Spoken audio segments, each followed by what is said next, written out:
Sitten mä luin lehdestä, että mä olen aikuisia vaivaiset, lapset ei kunnioita aikuisia. Siellä oli joku mies, joka tämän päivän lapset ei kunnioita aikuisia enää. Ja mä luulen, että mä voin olla vähän samaa mieltä ja mä luulen, että se liittyy lasten ohjelmiin. Koska ne on muuttunut hirveästi. 60-luvulla oli joku sellainen kuin Jori Malmsteen, siellä oli joku sellainen kuin Pikkutori tai joku sellainen ohjelma. Mä näin siitä Yle Areenalta vaan näin, kun se oli tämä Jori Malmsteen oli joku poliisi, niin kuin hän oli, minä olen poliisinten kaupungin. Sitten oli pieniä lapsia, niin oli kaikki niin kuin skragat ja kaikki. Niin, ja sitten Jori Malmsteen kysyi, no minne katsotaan, kun kävellään tien yli? Ja kaikki lapset, minä tiedän. No niin, vastaa sinä, Hesekiel. Ei ollut varmaan se nimi. Mutta kuitenkin, katsotaan oikealle. Kyllä näin on. Vai oliko se vasemmalla? Mä en muista milloin se muuttui, mutta kuitenkin. Fuck it. Mutta se oli hirveä kunnioitus tätä Jori Malmsteenia vastaan sillä kohtaa. Oi, hieno mies. Ja sitten mä muistan itse, kun 80-luvulla niin tuli tää kasmasiini.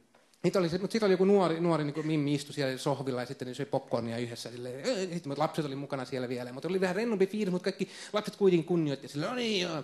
Sitten oli joku kuva lehmästä. Joo, lehmällä on 4 vatsaa. Tällaista. Ja tänä päivänä, kun katson tämän päivän lastenohjelmia, se on yksi pelokas nainen siellä studiossa, yksi kameramies. Sitten, no hei kaikki lapset. Hei, tässä minulla on kristallikuula. Mitäkö kristallikuula sanoo minulle tänään? Mitä kristallikuula sanoo minulle? Minun pitää katsoa laatikkoon, siellä on pallo. No katsotaan, onko siellä pallo?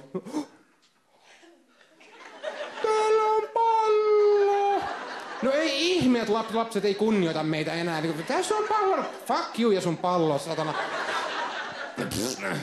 Mä nyt ymmärrän. Pitäisi olla joku sellainen, kuin mä tiedän, tänä päivänä lapsilla pitäisi olla joku vähän enemmän sellainen, joku saksalainen lastenjuontaja, sille ohjelmajuontaja, sille niin kuin katsotaan kristallikuulaan. Mitä kristallikuula sanoo? Minun pitää katsoa laatikkoon. Mitäköhän täältä löytyy? Täältä löytyy veitsi!